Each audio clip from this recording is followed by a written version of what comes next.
नमस्कार साथियों, आप सभी का स्वागत है आपके अपने चैनल एपीडी क्लासेस में। आज हम हिंदी व्याकरण के एक महत्वपूर्ण विषय काल के टॉप एमसीक्यूज सॉल्व करेंगे। इसमें हम वर्तमान काल, भूतकाल और भविष्य काल के उन सभी प्रश्नों को देखेंगे जो अक्सर परीक्षाओं में पूछे जाते हैं। तो चलिए शुरू करते हैं। किस वाक्य में हेतु हेतु मद भूतकाल का प्रयोग हुआ है? गुरु जी आएंगे तो अध्यापन होगा। उसने खाना खाया और चल पड़ा। अब तक बस जा चुकी होगी, सावधानी बरतते तो दुर्घटना ना होती। गुरु आएंगे तो अध्यापन होगा, ये तो भविष्यकाल की बात हो रही है, तो ये बिल्कुल नहीं होगा। उसने खाना खाया और चल पड़ा, तो भूतकाल तो ये भी नहीं है। अब तक बस जा चुकी होगी, तो ये तो संदिग्ध वाली व्यवस्था है। सावधानी बरतते तो दुर्घटना ना होती, तो ऑप्शन डी होगा। इन सब में सबसे इजी हेतु हेतु वाला ही है, चाहे ये भूतकाल वाला हो चाहे भविष्य का हो। चलिए नेक्स्ट वन देखते हैं। वह पढ़ रहा होगा, वह पढ़ रहा होगा वाक्य किस काल भेद का उदाहरण है? पढ़ रहा होगा सामान्य वर्तमान, पूर्ण वर्तमान काल, संदिग्ध वर्तमान काल या संभाव्य वर्तमान काल। तो इसका ऑप्शन कौन सा हो जाएगा? संदिग्ध वर्तमान काल हो जाएगा। एक मैंने वीडियो बनाया है संदिग्ध वर्तमान काल का संभाव्य, क्योंकि मैक्सिमम लोग यहाँ पे कंफ्यूज हो जाते हैं। और एक इतनी इजी ट्रिक है कि इसको एक बार देख के दोबारा देखना नहीं है। कोई भी क्वेश्चन आपसे गलत हो जाएगा तो आप कमेंट बॉक्स में बताइएगा, तो एक बार इसको आप देख सकते हैं। नेक्स्ट वन है, कर्ता के ने चिन्ह का प्रयोग इनमें से कहाँ होता है?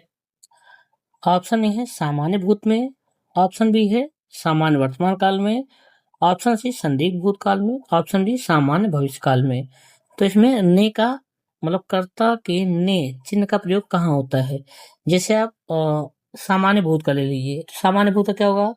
जैसे नेताजी ने भाषण दिया, तो ये सामान्य भूत हो जाता है, तो ये काम हो जाएगा।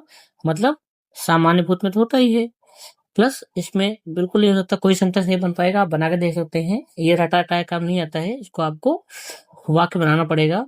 भविष्य में, सामान्य भविष्य में भी नहीं हो पाएगा। जैसे अपन राम ने ये पढ़ेगा तो पॉसिबल है नहीं है, या नेताजी ने भाषण देंगे तो ये भी सही नहीं है। संदिग्ध भूत में ये भी हो सकता है, जैसे इसका हो जाएगा नेताजी ने भाषण दिया होगा, नेताजी ने भाषण दिया ये हो जा रहा है, नेताजी ने भाषण दिया होगा ये हो जाएगा। सीता ने पत्र लिखा, ये है सीता ने पत्र लिखा होगा, तो संदिग्ध हो जाएगा। तो इसलिए इसका ऑप्शन ए और सी दोनों होगा। इसको आप अच्छे से देख सकते हैं। नेक्स्ट वन है, वह आया है इनमें से किस काल का उदाहरण है? पूर्ण वर्तमान काल का, तात्कालिक वर्तमान काल का, सामान्य वर्तमान काल का या संदिग्ध वर्तमान काल का। तो जब मैं क्वेश्चन पूछा करूं तो उसके पहले आप कमेंट बॉक्स में इसको आंसर आप लिख दिया कीजिए, तक और लास्ट में जो है बताया कीजिए कि इसमें आपका कौन सा कितने मार्क्स आए, कितने आपके सही हुए, कितने गलत आए। अगर 10 में से आपका 7 सही है तो आपकी तैयारी बहुत ही अच्छी हुई है, अदरवाइज प्रैक्टिस की जरूरत है। चलिए देखते हैं, इसको आगे देखते हैं। हाँ, तो क्या पूछा है? वह आया है, तो कौन सा हो जाएगा? तो ये पूर्ण वर्तमान का हो जाएगा। कौन सा हो जाएगा? मतलब पूर्ण वर्तमान का हो जाएगा। चलिए नेक्स्ट वन देखते हैं। पानी बह रहा था, इस वाक्य में क्रिया किस काल का बोध करा रही है? बह रहा था संदिग्ध बिल्कुल नहीं होगा। हेतु हेतु मत भविष्य काल बिल्कुल नहीं होगा। हेतु हेतु मत भूतकाल नहीं। बह रहा था, एक तो था है तो मतलब भूतकाल हो गया, भूतकाल तो हो गया भूतकाल। अब पानी बह रहा था, तो बह रहा मतलब कंटिन्यू है, तो मतलब अपूर्ण भूत है। कौन सा है? अपूर्ण भूत। इसका हो जाएगा ऑप्शन डी। नेक्स्ट वन, बारिश हो रही थी, ये भी सेम म्यूजिक है। क्रिया के किस काल का बोध हो रहा है? ये बिल्कुल नहीं हो रहा है। संदिग्ध भूत। बह रहा होगा होता तो एक बार होता भी। अपूर्ण भूत या हेतु हेतु पदभूत, तो ये नहीं होगा। इसका भी कौन सा हो जाएगा? ऑप्शन सी हो जाएगा। कमेंट बॉक्स में आप कमेंट करते रहा कीजिए और लास्ट में बताइए कि आपके कितने मार्क्स इसमें से आए, कितने सही हैं। वह खा रहा था, इस वाक्य में क्रिया किस काल का बोध करा रही है? तो ये भी उसी का है, कॉपी पेस्ट समझ सकते हैं आप। ये भी कौन सा हो जाएगा? अपूर्ण भूत हो जाएगा। समझ में आ ही गया है।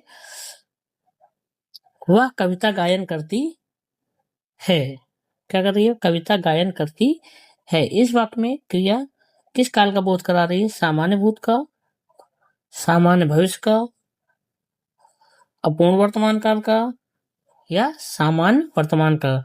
तो गाया करती है कोई भी चीज जब कंटिन्यू लगातार जैसे होता रहेगा तो कौन सा हो जाएगा, सामान्य वर्तमान काल आपका ये हो जाएगा। चलिए नेक्स्ट वन देखते हैं, आज के सेशन का लास्ट है ये। रमा विद्यालय जाती है, इस वाक्य का अपूर्ण भूतकाल में रूपांतरण क्या होगा। शायद रमा विद्यालय गई, रमा विद्यालय जा रही होगी, रमा विद्यालय गई या रमा विद्यालय जा रही थी। ABCD इसमें जो भी हो आप उसका आंसर कमेंट बॉक्स में कमेंट कर सकते हैं। तो ये था काल से जुड़ा हुआ सभी प्रश्न, इंपॉर्टेंट प्रश्न। आपके कितने उत्तर सही हुए कमेंट बॉक्स में जरूर बताएं। अगर आपको वीडियो पसंद आया हो तो लाइक करें, सब्सक्राइब करें। और कोई ऐसा टॉपिक जहाँ पे आपको कंफ्यूजन हो रही है, नहीं समझ में आ रहा, कम समझ में आ रहा, तो कमेंट बॉक्स में करेंगे, उसको हम अच्छे से पूरी मेहनत से लेके आएंगे ताकि ये समझ में आ जाए। तो चैनल को लाइक कर दीजिए, सब्सक्राइब करना बिल्कुल ना भूलें। मिलते हैं अगले टॉपिक के साथ, तब तक अपना और अपना ख्याल रखिएगा। Thank you.